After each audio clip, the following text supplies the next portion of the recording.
What's up, Rebels? Hey, it's Nate Houseman. I'm back after several weeks. I've been working out my schedule and I've got several new gigs, and I've had people criticize the lengths of my very long videos. I think once a week will be just fine. So I'm going to record these every Sunday and have them up on YouTube, BitChute, Rumble, Odyssey, and a growing number of podcast platforms. And I'm here to bring you uh, the landmarks. I'm here to be your guide to the 21st century. So, how's the Great Awakening treating you? Because holy crap, we are living it right now. In this video, we're going to talk about the fall of Afghanistan, and Biden is botching this deliberately, but we got to think positive. We're going to talk about that. We're going to talk about the latest in cryptocurrency and the supposedly the alleged infrastructure bill, and we're going to look at some entertainment and Hollywood nonsense. So let's get to it. I've got a few sponsors here, and the first one is myself. You can go to my website, natehouseman.net, and click on the shop button and buy some fun hats and t-shirts. And you can also buy my ebook that'll help you market your business and build it online. And we'll have a few other resources for you as we go on. Now, today, August 15th, Kabul, Afghanistan has fallen. And we saw this coming. Donald Trump, during his first term, and I do believe he's going to be president again, if he's not already, wink, wink, he negotiated a deal with the forces in Afghanistan and also the Taliban to have American troops out by May 1st. And a lot of deep state swamp creatures, they were against this. And according to The Hill, this article is from March of this year.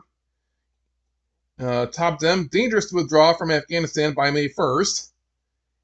Fully withdraw from Afghanistan by May 1st would be dangerous, the chairman of the House Armed Services Committee said Wednesday.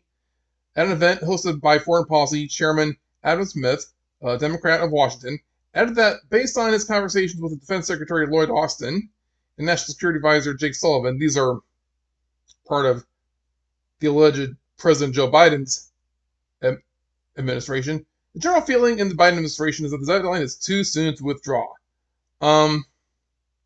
They just didn't want Trump to succeed.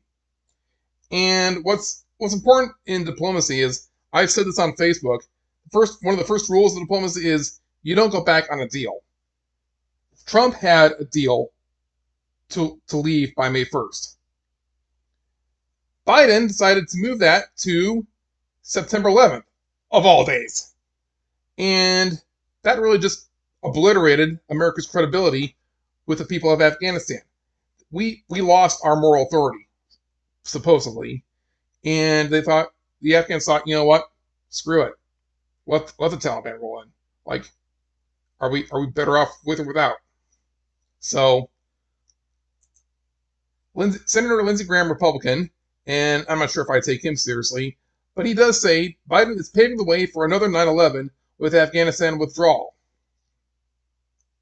Senator Lindsey Graham warned that alleged President Biden is paving the way for another 9/11 with his commitment to fully withdraw all troops from Afghanistan by September.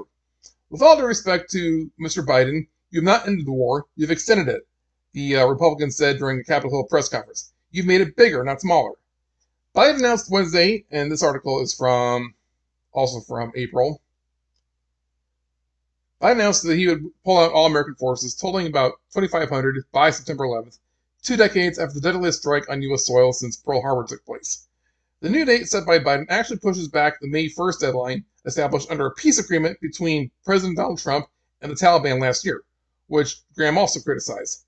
It's time to end America's longest war, Biden said from the White House Treaty Room. We cannot continue the cycle of extending or expanding our military presence in Afghanistan, hoping to create the ideal conditions for our withdrawal, expecting a different result. So why didn't you leave by May 1st like Trump had in place? And the article goes on to say the war has killed more than 2,200 U.S. troops and wounded 20,000. Graham claimed that Biden's decision risks seeing the country's civil war escalate and groups like Al Qaeda and ISIS return to power. Afghanistan is one of those countries that just their culture is just not unified.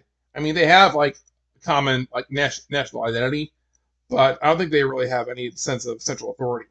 And we've seen this with cultures throughout history, like the ancient Sumerians, the ancient Greeks, the ancient Mayans. Japan was divided for quite a time during their warring states period.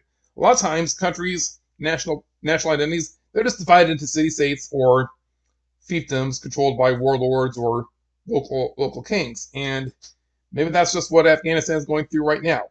And it's actually a very common practice throughout history. The whole idea of a nation state that we have today is a very recent occurrence when you think about it. So maybe they're just not ready culturally for a united democratic government.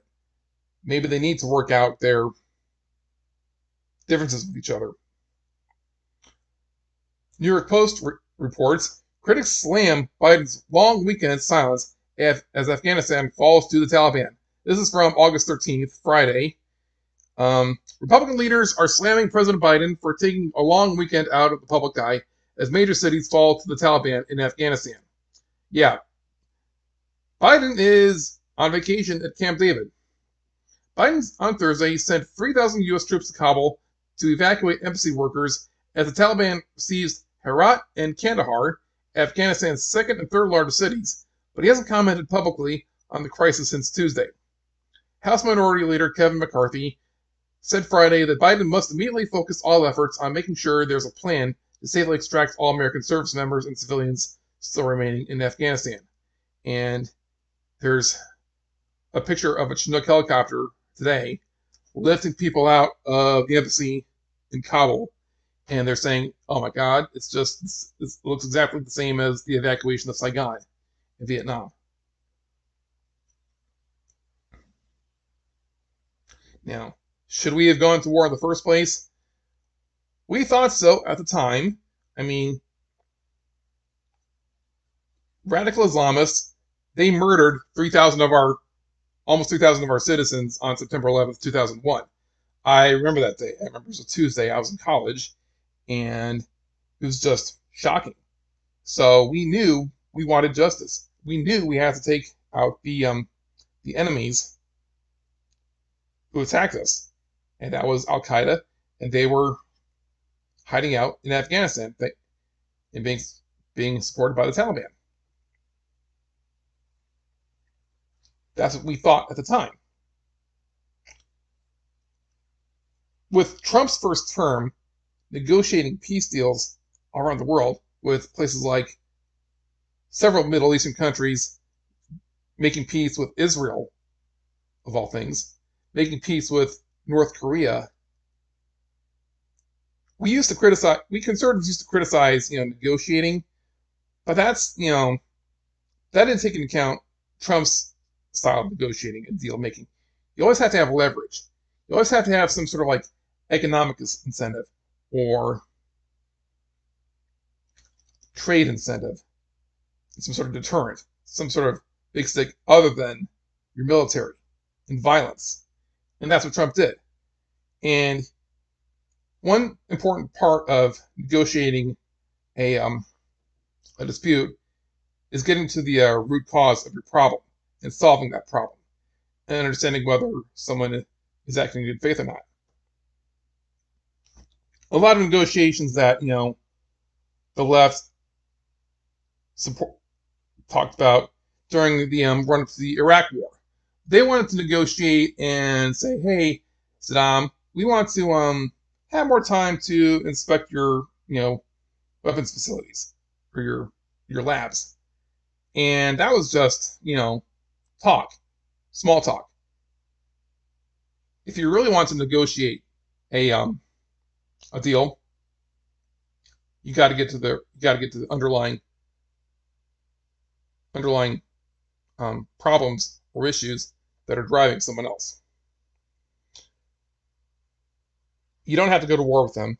I remember the end of the Cold War. We didn't really go to have a shooting war with Soviet Union at all. What Ronald Reagan did, along with Margaret Thatcher and Pope John Paul II, basically put the screws to the Soviets financially and militarily. Reagan had his Strategic Defense Initiative Plan, the SDI, and the media and the Democrats at the time they mocked, they called it Star Wars. But what Ronald Reagan proposed, what President Reagan proposed, was a missile defense shield that would neutralize any any long range nuclear missiles launched by the Soviets. Now, was it feasible? Did we ever do it? Not really. But what mattered was we were serious about making the Soviets think we were serious about it, and they did it, and they believed it. What happened with the Soviets was they went bankrupt trying to find a solution around our missile defense shield plans. They tried to negotiate a way. They tried to negotiate us into giving it up. Reagan, he famously walked out of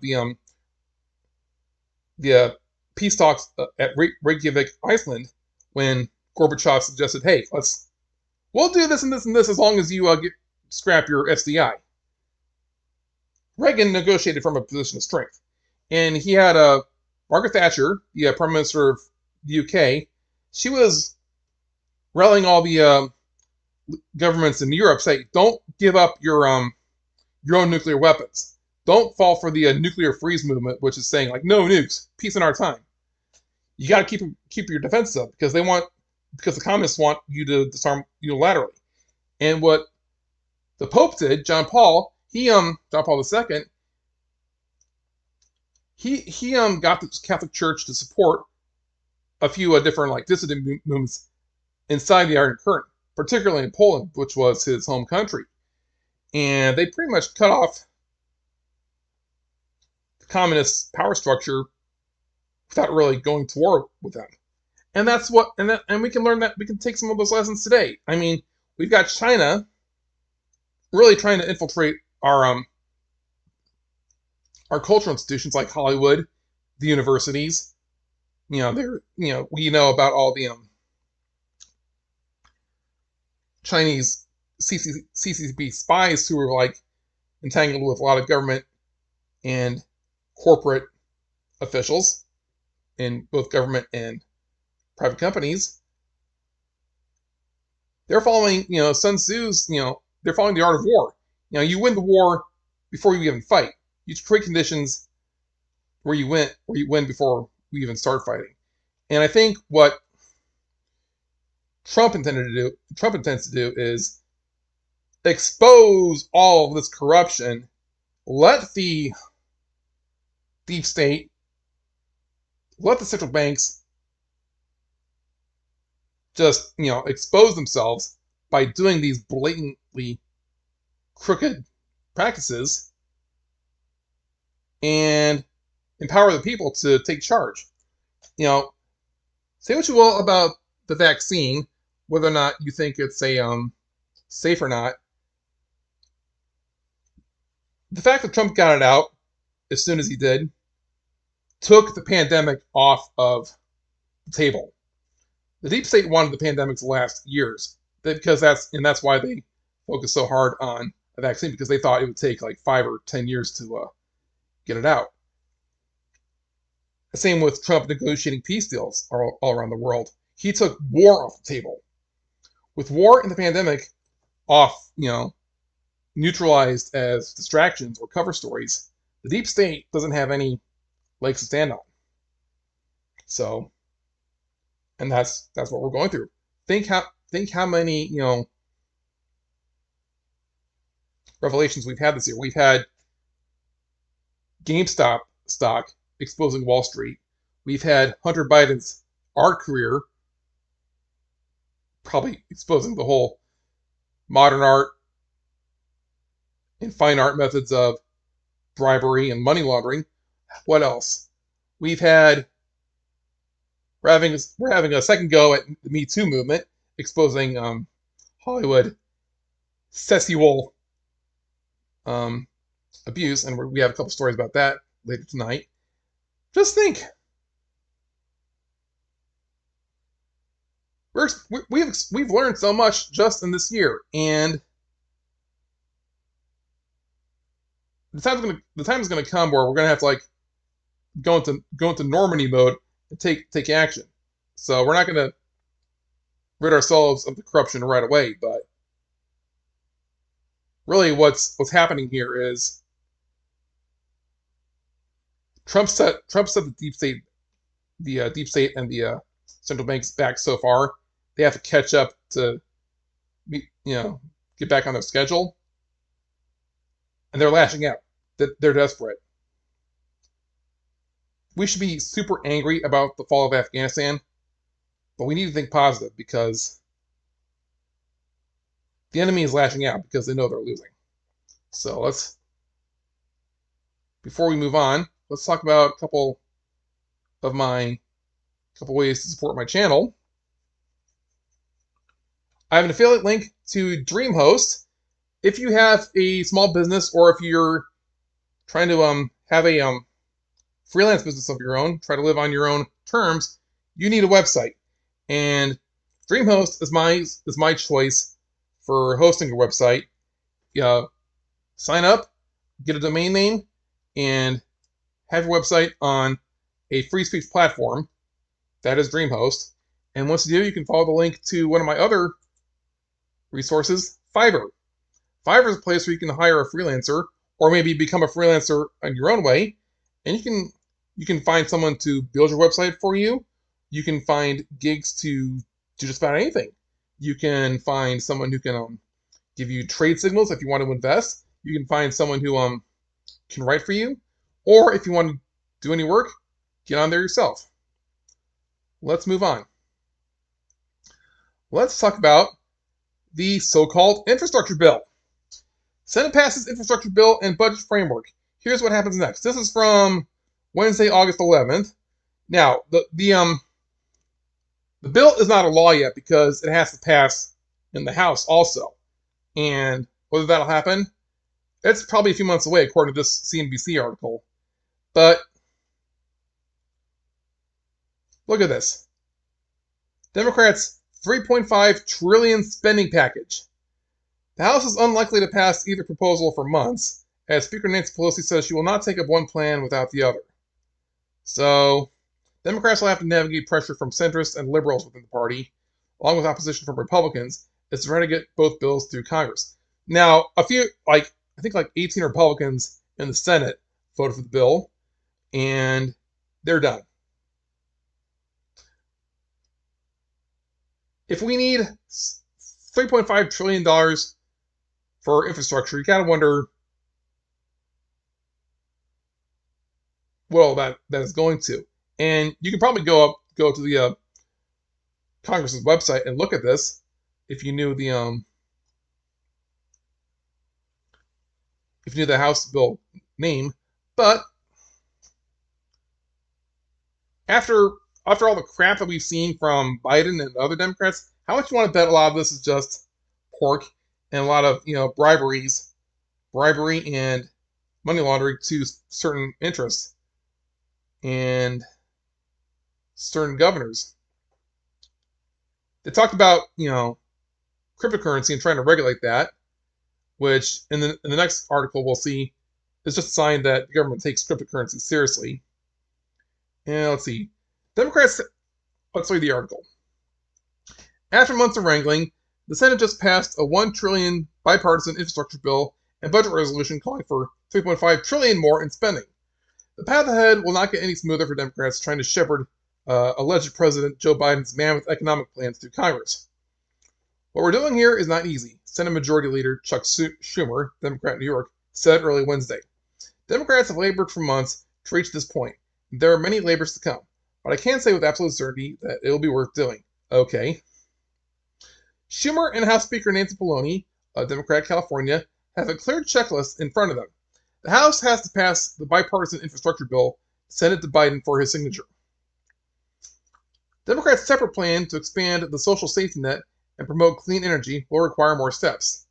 The House also needs to pass a budget resolution. Then congressional committees will take weeks to write a bill that both chambers of Congress can pass using the reconciliation process, which will require votes only from the 50 members of the Senate Democrat caucus. With legislation of this magnitude, the process will likely take months and could get derailed several times along the way. To start, Pelosi has said she will not take up the bipartisan infrastructure bill or the final Democratic spending package until the Senate passes both of them. A spokesman for the Speaker said Wednesday that her strategy has not changed after the Senate approved the infrastructure plan and the budget resolution. Pelosi has faced pressure from some Democrats, including those in the bipartisan House Problem Solvers caucus, to vote separately to pass the infrastructure plan.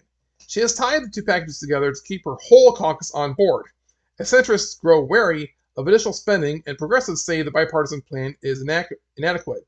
You've got these centrist Democrats from battleground states, battleground districts, who they're not going to go along with it. I mean, the Senate is full of like long-term, career politicians. The House of Representatives is more, is slightly more accountable to the people. So if we can clean up our elections, they're going to be even more concerned about passing this bill. So it's going to take some doing. Democratic lawmakers will then turn to writing their spending bill, which is expected to include a Medicare expansion, extensions of beefed-up household tax credits, and universal pre-kindergarten, among numerous other policies. Schumer set a September 15th target for Senate committees to finish writing their portions of the reconciliation legislation. The bill could get delayed in the Senate, where any one Democrat can sink it. Centrist Democrats, including Joe Manchin of West Virginia and Kyrsten Sinema of Arizona, voted for the budget resolution, but have signaled they will not sign off on it and sign off on the $3.5 trillion in spending. Now, Joe Manchin, thank God for him, because he blocked the elections bill that Democrats tried to force through, that would have nationalized, election rules throughout the country. Elections are run by the states, and the state legislatures are responsible for verifying presidential elections in their states, and certifying them. Did that actually happen? Has that actually happened in the last several decades? Have we had a real president for the last several decades? Think about that. Look into that. Democrat leaders will have to craft a plan that wins over not only Manchin, but also the liberal wing of the party. Good luck. Which could take down a bill in the House or Senate.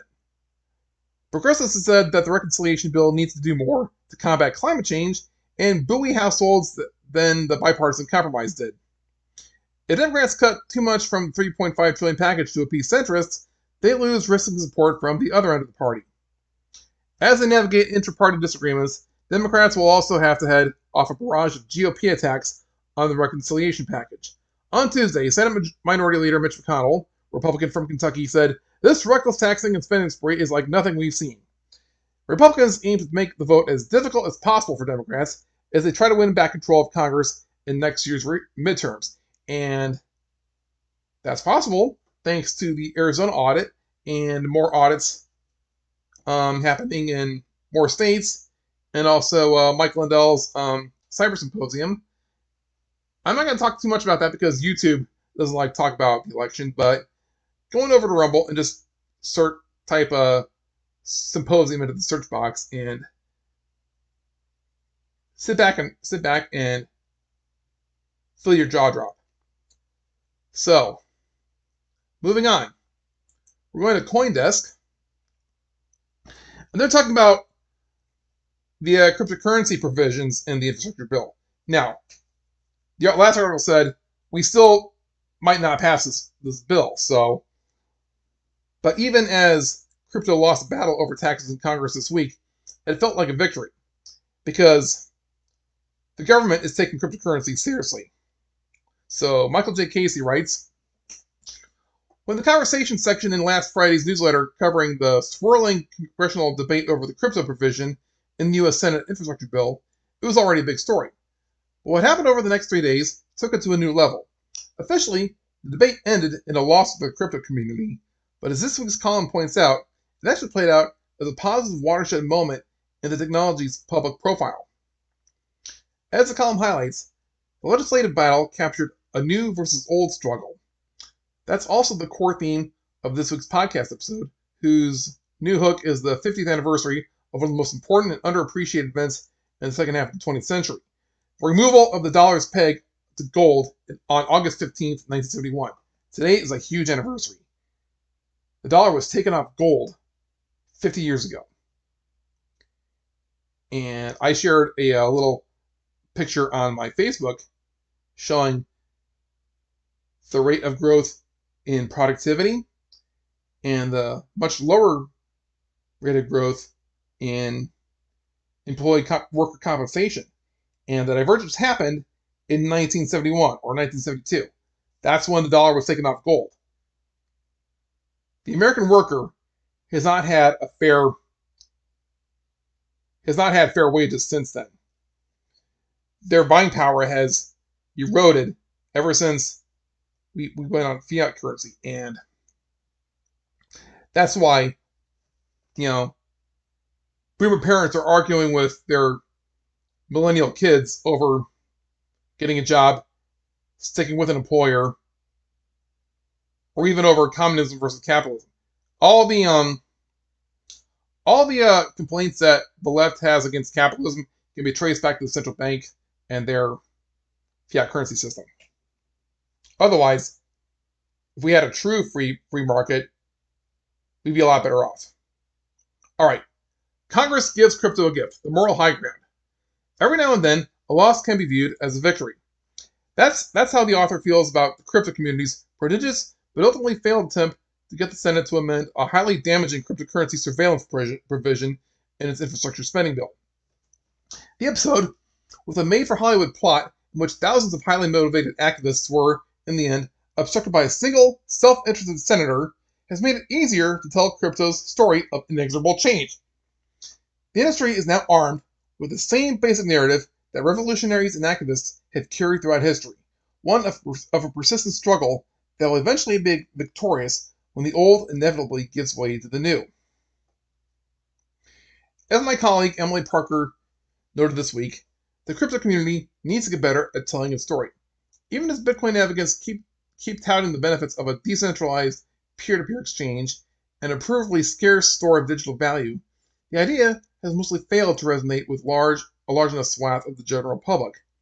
While attitudes are clearly shifting as crypto adoption expands, and is expanding faster than the internet did in the 90s, that mainstream understanding gap makes it possible for the likes of Senator Elizabeth Warren to rail against the dangers of crypto.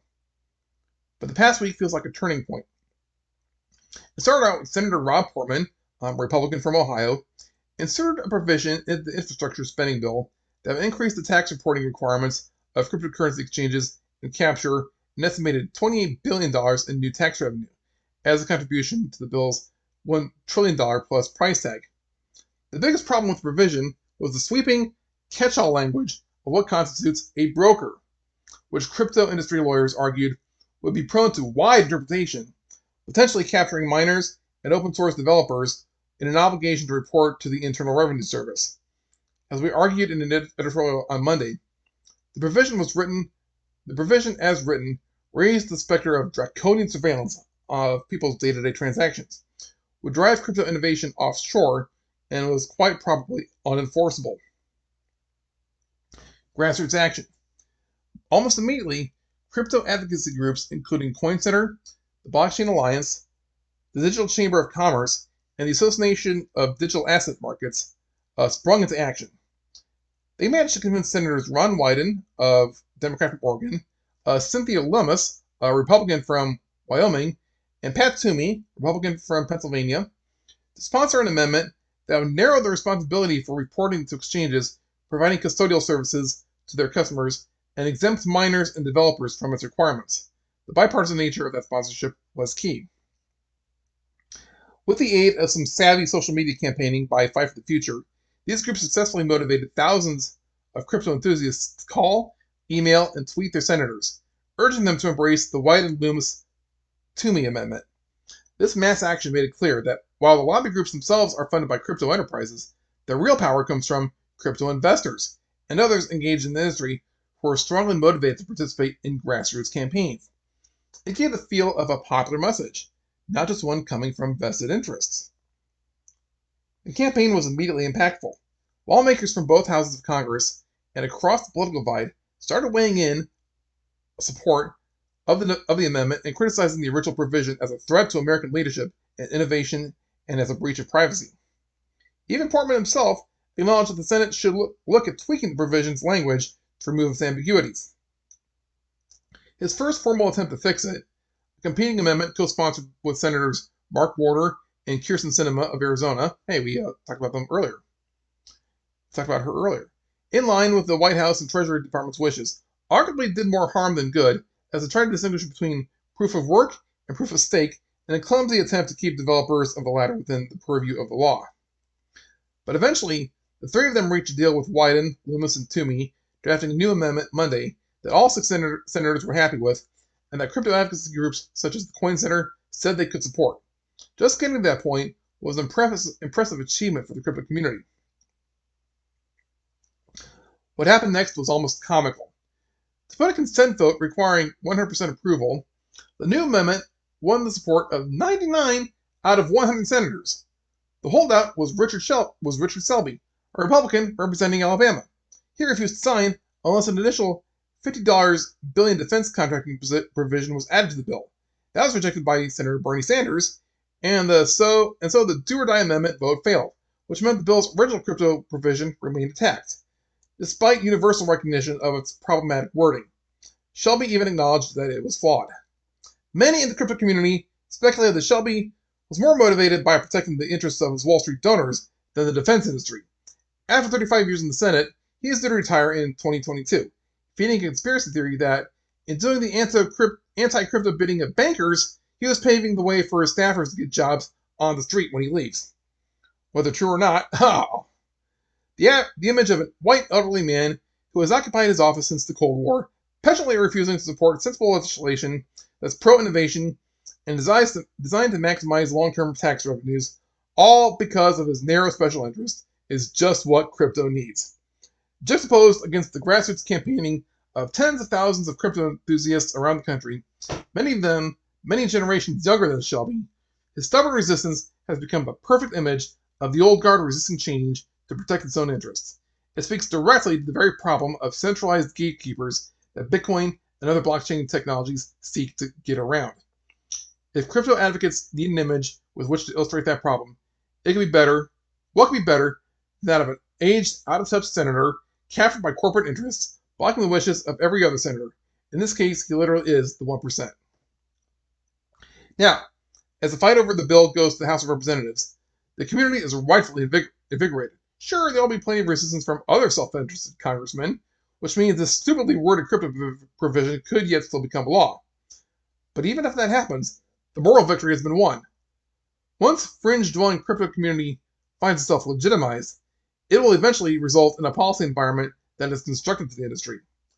The plot has changed, with a conclusion that looks far more friendly to the industry, that which its opponents wanted to write. And we're almost done with this article.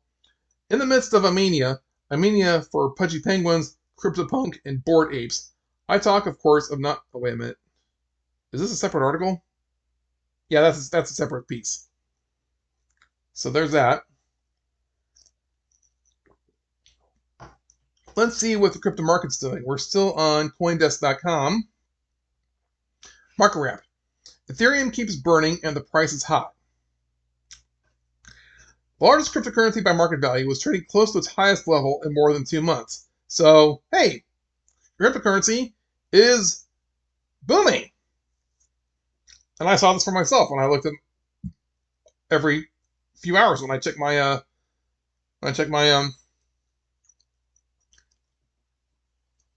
my portfolio.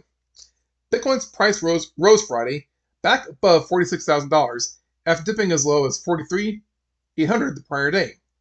The largest cryptocurrency by market value was trading close to its highest level in more than 2 months, sitting at a 60% year-to-date gain after rallying from a low around 29,000 as recently as June. A key threshold is the 200-day moving average of the price, currently around $45,000.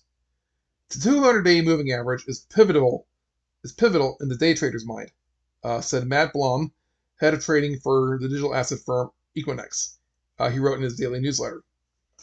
A deeper dip to 40,900 will signal that the market is shaping up to form a new trading range, with 41,000 and 46,000 as the key levels. So Bitcoin was up to 46,857, and Ethereum was up $3,224 as of Friday. What lies ahead? In an interview this week, Blum said the 50,000 price level may prove more difficult for Bitcoin to break through than when the cryptocurrency soared past that level earlier this year, en route to an all-time high price close to $65,000. That's partly because some longtime Bitcoin investors who missed the opportunity to take profits during that early 2021 rally might choose to do so once the key psychological hurdle of 50,000 is reached, Blum predicts. Such selling might limit the upside for several weeks. As soon as we get to 50K, I think we're going to churn, Blum said. People are going to take some coins off. I don't care how much of a hodler you are. In the crypto trading jargon, a hodler is an investor who buys tokens under a plan to hold them for a long time. So,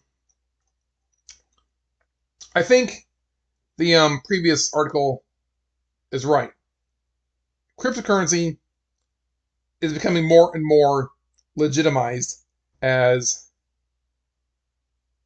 the powers that be are exposed, as the banking system is exposed, and as the government clearly seems to take it seriously. So it pays to buy some, even just as a hedge against inflation. So with that, we're going to move on to some other of our so-called sponsors. There's iTrust Capital. You can click on the referral link below and get started with a retirement plan in both crypto and precious metals. So you can buy Bitcoin, gold, silver, all sorts of assets to build your retirement plan with. And if you want to get into cryptocurrency and blockchain software development, like if you have a business idea that you want to turn into an app, the best way to do that is to do it on a decentralized blockchain platform. And Ivan on Tech Academy will teach you how to do that. So click on the link, go to Ivan on Tech. Ivan on Tech has a great YouTube channel. I watch him now and then. He has great trading analysis, and he's got a very good list of courses that'll they'll introduce you to blockchain and cryptocurrency, and also tell you how to do programming for these. So click on either of these links, and you'll support the channel. Moving on to the entertainment news and cultural news. Sort of. This article is from a few weeks ago, but it kind of ties back into cryptocurrency. High-end gaming PCs banned in 6 U.S. states after California energy bill limits sales on high-performance PCs. The government's saying, hey, you can't buy something. Is that really a free market? U.S. states California, Colorado, Hawaii, Oregon, Vermont, and Washington have banned the sale of high-end gaming PCs under a new energy bill. The California energy bill was written in 2017 and recently went into effect. This led to several U.S. states outside of California joining in, effectively banning high-end pre-built gaming PCs. The state had recently published a paper looking into the power efficiency of computer gaming. They claimed that in their findings that the computer gaming in California consumed 4.1 terawatt hours in 2016, costing roughly $70 million in US dollars in energy bills. Those consoles were taking a bulk of the emissions at 66% and desktop computers at 31%. In spite of this, consoles are similarly exempt from the bill. So your PlayStation, your Xbox, they're fine. You just can't have a nice computer. As an answer to this, Dell has pulled the sale of 7 of its 8 Alienware gaming desktops from those states. Only Alienware Aurora R12 gaming desktop is widely available. Packing a bunch of tech specs here. A screenshot of the disclaimer spread on Twitter. While some had worried about the bill being an issue for game development studios and AI researchers, this regulation only seems to affect personal computers. Servers, workstations, and the aforementioned gaming consoles seem to be unaffected. So they're pretty much sticking it to individual citizens and supporting the big corporations, the big institutions. For now, you can still work around this by upgrading the PC after purchase, or build your own system entirely, which this website, Niche Gamer, they have a guide in the next few days. So having a high-end computer for your gaming, yeah, that uses a lot of energy, but these high-end computers are also used for mining and staking cryptocurrency and running the blockchain networks. So I kind of wonder if that's an ulterior motive of these left-wing state governments. It'll be interesting to see how Gavin Newsom's recall election goes. I kind of hope he cheats, because that'll spur off some election audits in that state. And oh my gosh, can you imagine if we find out Nancy Pelosi is not the real Speaker of the House? How many of our elected officials are legitimate? How many laws would go out the window if we find that out? All right, moving on. From Deadline. Man stabbed outside Los Angeles City Hall amid protest against medical tyranny. This is from Friday, August 14th. No, Saturday, August 14th. A man was stabbed outside Los Angeles City Hall on Saturday amid protest against COVID-19 vaccination mandates. The Los Angeles Police Department took to Twitter to confirm the news, noting that no arrests have been made, but that an investigation into the attack is ongoing. LAPD is monitoring a protest at the south lawn of the LA City Hall. We are on the scene to maintain order after a fight broke out. A spokesperson for the department tweeted after 3:15 p.m. We are aware of one male that was stabbed and is being treated by the LAFD. We made one transport to a hospital from the demonstrations, but I don't have any patient condition information, added Los Angeles Fire Department spokeswoman Margaret Stewart. The Choose Freedom March against mandatory vaccinations, vaccine passports, and what organizers refer to as medical tyranny, kicked off at City Hall at 2 p.m. and was ultimately declared an unlawful assembly by the LAPD, according to media reports. Would the LA government have let it call lawful in any case? I throw that out there. Just an hour earlier, an opposing group denouncing anti-vaxxers held a protest at the same venue. LAPD is monitoring a protest at the south lawn of LA City Hall. Okay, I think we read that already.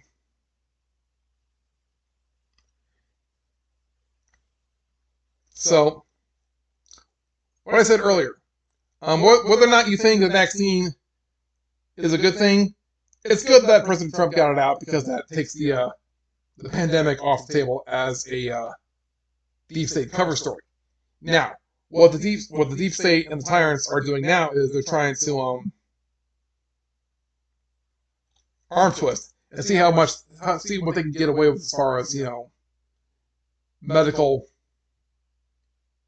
what they can do forcing the issue. They want to see if they can get away with breaking the Nuremberg Code or the Geneva Conventions or even the Fourth Amendment. So, President Trump said, you probably should take the vaccine, but people should have the choice whether to take it or not.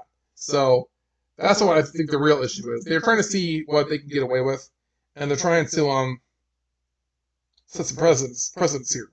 I think the vaccine is probably okay. I mean, there are people who have had severe side effects. I won't deny that, but Trump wouldn't have gotten out if there wasn't a way to mitigate that. And I think I'm going to write an article on some. I'm going to share an article I found online that lists foods and supplements that'll help counteract the mRNA, effects of the jab. I'm waiting for some medical experts that I trust to review that article and say whether or not they think it's legit. So I'm gonna wait. I'm gonna wait for that. But the real issue here is whether the government can force you to do something that really comes down to your own body. Moving on. I think everyone heard about this. Ex-Saturday Night Live star Horatio Sands groomed, sexually assaulted underage fan at cast party, according to the lawsuit. The complainant claims that Horatio Sands invited her to drink alcohol with him, Jimmy Fallon, and others. The Fallon is not named as a defendant, although he is named as, maybe an accessory. Comedian Horatio Sands allegedly groomed and sexually assaulted an underage superfan at a Saturday Night Live party. As cast members looked the other way, the woman claims in the lawsuit filed Thursday. The unnamed Pennsylvania teen, who was 17 at the time, was running an SNL fan site in May 2002 when Sands allegedly took her on a limo ride, then I think I could say that on YouTube, at a post-show bash, according to the lawsuit filed in Manhattan Supreme Court. Maybe not actual intercourse, but maybe sharing of porn. The girl first met Sands at age 15 when he was 31 years old in 2000 after he invited her to a taping of the sketch comedy show, according to the lawsuit, which names the actor and the SNL studios as defendants. The next year, he summoned her to several pre-show after parties where he allowed her to drink, touched her inappropriately, and told her to sit on his lap, according to the lawsuit. Now, this was at a party, so anyone who saw this and kept their mouth shut, they're probably culpable. In August 2001, when the girl was 16, Sands allegedly contacted her via instant message handle Marble Chomper, offered her tickets to the show, and linked her info about SNL hosts and musical guests, the suit states. He then asked her to send him photos of herself and perform sexual acts, including masturbation, which he asked her to describe to him, kicking off what would allegedly be a years-long cyber-sex relationship with the teen, according to the lawsuit. So, where does it get to Jimmy Fallon here? Because in September 2001, Sands allegedly invited her to an SNL party where she drank beer with hard-partying former SNL actor Jimmy Fallon, Sands, and other NBC bigs, according to the lawsuit, which doesn't name Fallon as a defendant. The plaintiff sat with Jimmy Fallon and others in the VIP area, ordered and consumed a Budweiser beer in the presence of NBC and SNL employees, the suit states. During the drug-filled 2002 party, where Sands allegedly sexually assaulted the teen, he also followed her in front of other partygoers at the star-studded bash, according to the suit. His creepy actions included, I'm not sure I want to read this online, kissing her, groping her upper private parts, groping her backside private parts, and digitally penetrating her front private parts forcibly and without her consent, according to the lawsuit. One Sun partygoer responded, "Are you effing serious?" but apparently did nothing to stop it, the suit alleged. As for the rest of high school, the teen became depressed, regularly self-medicated with dissociative drugs, and was later hospitalized, according to the suit. When she ran to Sands at a comedy event in 2019, he apologized, said he felt terrible, and admitted she could #MeToo him for his actions, according to the lawsuit. "I swear on a stack of improv books, I'm a different person," he allegedly said. Now, it looks like we're going to have a second go at the Me Too movement. And we're going to go after real perpetrators rather than some false accusation witch hunt that the last movement turned into. So, you got to be careful. with accusations. You know, you can accuse anyone of anything, but you got to have some evidence to back it up. And this girl, this young lady, she's got witnesses. And what can I say? I think the more we learn about, you know, Jeffrey Epstein, the more we learn about human trafficking at our southern border, the more we see that this sort of activity is almost currency among the elite, among the Hollywood elite, among the corporate elite, among the political and government elite. It's almost like creating a pact. If you know someone has dirt on you, if you're like initiated into this sort of activity, the deep state owns you. The cabal owns you. So we're going to look at another example of this. Now we don't know this for sure, but Suicide Squad director James Gunn named in a lawsuit for hosting a PEDOPHILE themed party.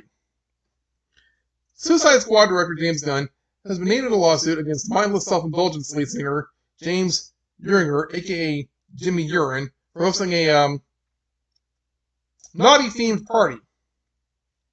In the summons for the lawsuit obtained by Human Events, an anonymous woman accuses Uringer of sexual assault, battery, and abuse of a 15-year-old girl, which occurred for nearly 3 years. It further details that Uringer groomed and manipulated the plaintiff into believing that his sexual assault, that his questionable behavior, was not criminal, and that by engaging in sexual activity with him, plaintiff was actually helping to protect younger girls from sexual assaults. During that 3-year period, Uringer repeatedly sexually assaulted and molested plaintiff, the summons proclaims. In a section of the summons entitled Uringer is a self-identified and self-promoted P-file, the Suicide Squad director James Gunn's name comes up. The summons reads, knowledge and reports of Uringer's pedophilia continue to circulate to this day. Recently, pictures of Uringer's wife, Chantal, and a man wearing a masked full-body rabbit suit at the keyword-themed party surfaced publicly. Upon information and belief, the man wearing the rabbit suit is Uringer. The party was hosted by director James Gunn, and upon information and belief, attendees to the party were encouraged to dress like pedophiles and abuse victims, such as children. Not only is Gunn referenced, but a picture from the party, including the summons under Exhibit C, features Gunn dressed as a priest posing for the camera. Okay, so are those girls 18 or not?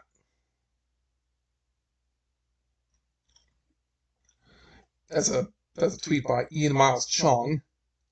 Chong's sharing of the image came after Gunn was accused of pedophilia after dozens of tweets surfaced involving child rape, pedophilia, and molestation, including tweets involving Houston Huddleston. Huddleston was found guilty of possession of CP in order to register as a sex offender. Gunn addressed the accusations of whatever in a thread on Twitter back in July 2018. He stated, many people who have followed my career know when I started, I viewed myself as a provocateur, making movies and telling jokes that were outrageous and taboo. As I've discussed publicly many times, as I've developed as a person, so has my work in humor. So he admits to making really creepy jokes, and that's what got him fired from Marvel in the first place a few years ago. The director continued, it's not to say I'm better, but I'm very, very different than I was a few years ago. Today I try to root my work in love and connection and less in anger. My days saying something just because it's shocking and trying to get a reaction are over. So,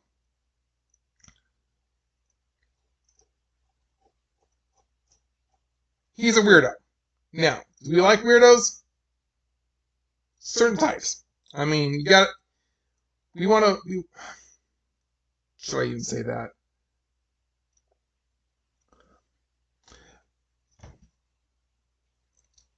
I think we're going to try again to blow the lid off of Hollywood.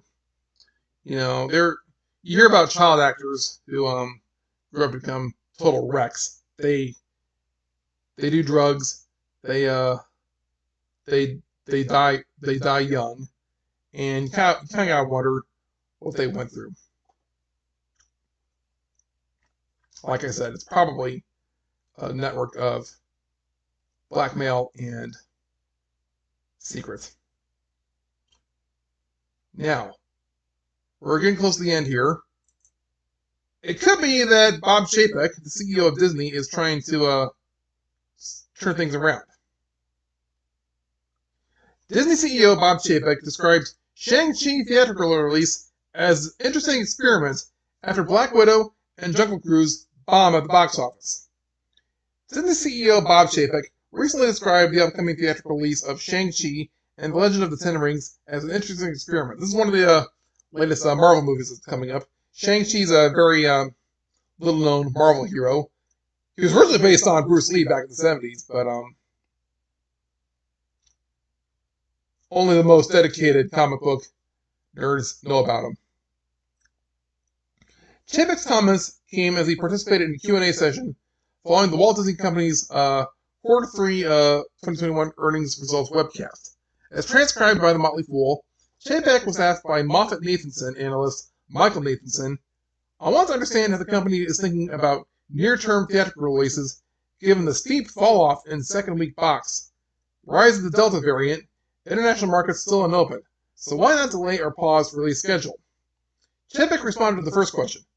"Michael, as you probably recognize, we live in a very uncertain world in terms of the recovery of some of our markets, and the theatrical exhibition world is certainly part of that. We said from the very beginning that we value flexibility, being able to make as last-minute calls as we can, given what we see in the marketplace." He continued, "And certainly, when we planned our schedule that we're executing right now, we did not anticipate, nor did I think anybody, the resurgence of COVID with the Delta variant, which would have such a significant impact on the marketplace. At the same time, when you work in an ecosystem, having a lot of partners, they need to be able to plan their business too." Chapek then asserted, "And so at some point, we have to put a stake in the ground and say, for example, Shang-Chi. That's going to be a title they're going to put in the marketplace, or Free Guy. That's going to be a title we're going to put in the marketplace. Not knowing again, 3 months earlier, when you make that commitment, what exactly the marketplace is going to look like. But what I do think, that says Michael, it says that we value flexibility, and we value to follow where the consumer is going to go," he reiterated.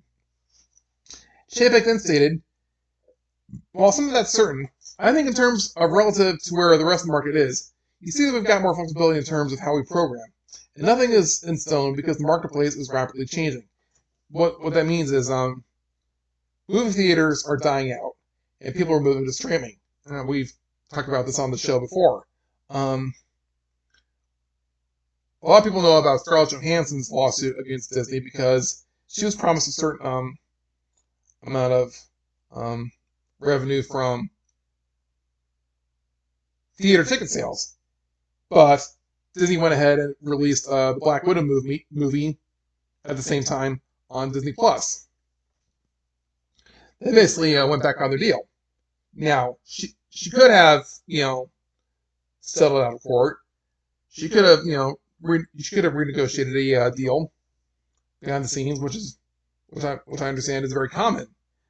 If you watch Midnight's Edge, they've got Kamer Pasha, who's a very astute Hollywood insider. He has a lot of good information, and we'll talk about that in a little bit, and what he thinks Bob Chapek is really up to. But do we like Bob Chapek or not? Disney kind of went back on the deal with Scarlett Johansson, but is there a deeper motive behind that? And is he trying to change things at Disney where they're more accountable to the consumer and to the public rather than the elites in Hollywood or government or in China? So, Midnight's Edge is a very good channel on YouTube. So they do live streams, and they bring in Kamer Pasha, and he thinks that there's kind of a secret war going on There's you can watch a video on the topic, but Bob Chapek, he's moving things around at Disney.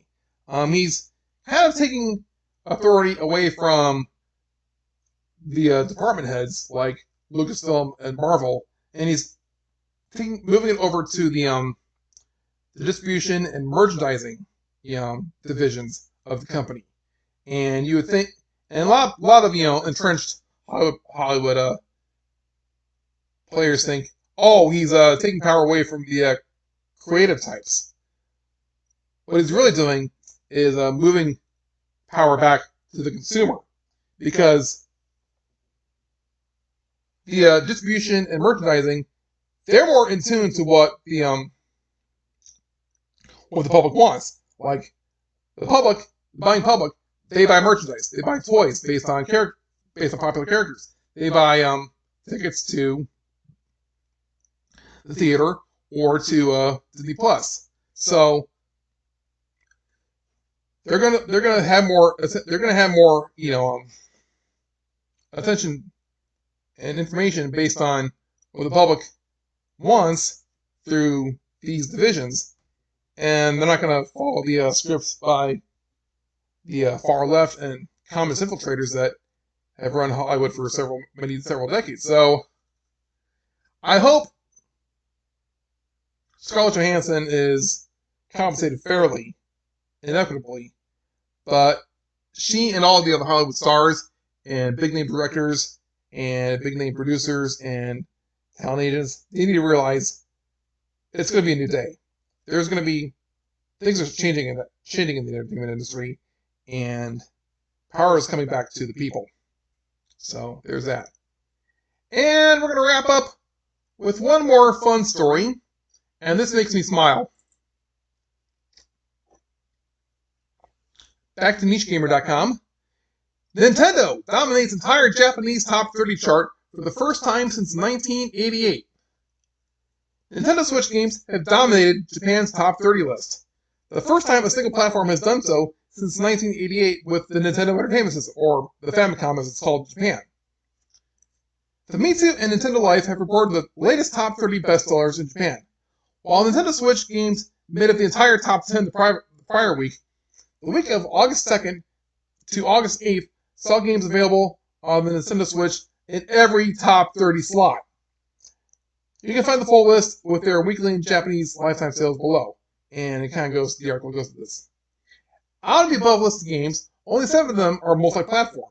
8 include Ace Angler. Japanese game sales data-focused Twitter account Game Data Library notes that this has not happened since November of 1988, with only Famicom titles in the top 30, or Nintendo Entertainment System, or NES as it's known in the West. It wasn't unusual during the early 90s for the top 30 to be a combination of Famicom, Super Famicom, and Game Boy games, but never just one, Game Data Library tweets. This is unprecedented. It's the first time all 30 games are from the same system after the top 30 tracks all platforms.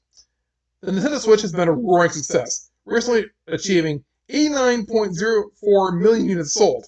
An analyst for the Ace Research Institute had also previously claimed that Nintendo has an oligopoly in Japan, while PlayStation game sales have practically been eradicated. Sony moved their PlayStation headquarters from Japan to the US, in California. And that has supremely alienated the Japanese audience there. Not just that, I mean, Sony has been censoring games. They've been making it very hard for Japanese game developers to succeed on their platform. And channels like Raging Golden Eagle and Clownfish TV and who else? Apple Ben. They've been sounding the alarm on this. And as a long-time Nintendo fan since the NES days, I've been waiting for this. Sony, I have a love-hate relationship with Sony. I mean, I like their headphones, but the PlayStation brand just ticks me off. So I'm very happy to see Nintendo doing so well in Japan. And really, the they're doing what they should have done all along. Is they're making the third parties happy, especially in Japan, especially in Asia, where consoles are actually becoming less affordable over there. A lot of Asian countries are moving to PC. So that's actually a good opportunity for Xbox as well, Microsoft of all things. So I think we're going to wrap it up. Yeah, Nintendo. The Switch is also a very popular platform for indie developers, so that's a very good, development for the people, for the little guy. Before we go, I have one more referral link for you to click on, if it strikes your fancy. I'm a referral partner for Fundwise Partners, Fundwise Capital. So if you excuse me, if you have a small business, or if you want to get into like maybe real estate investing and need some capital, don't look to the banks for your loan. Look to alternative funding sources. You hear about the banks freezing credit card lines, lines of credit. Fundwise is a network of alternative lenders, and if you click on the link and fill out the application, you can talk to one of their salespeople. I think they'll get you started with either a loan or a line of credit or some capital to start your help you build your idea. They've been super active during the pandemic lockdowns, and if you get approved, I get a little referral bonus, and that's a way for you to support my channel, my podcast. And with that, I'll let you go. Once again, you can go to my website, needhousman.net, look at my resources. I haven't updated the blog articles for 2 months, but that's going to change soon. I'm working on a article about the decline of corporate media and the implosion of CNN. Thank you, Cuomo Brothers. And I'll have that up soon. And I'll have that shopping list for your vaccine neutralization as soon as I get some expert feedback on that. And I'll let you go. I'm a houseman, signing off and reminding you it's okay to stand up for yourself. Catch you later.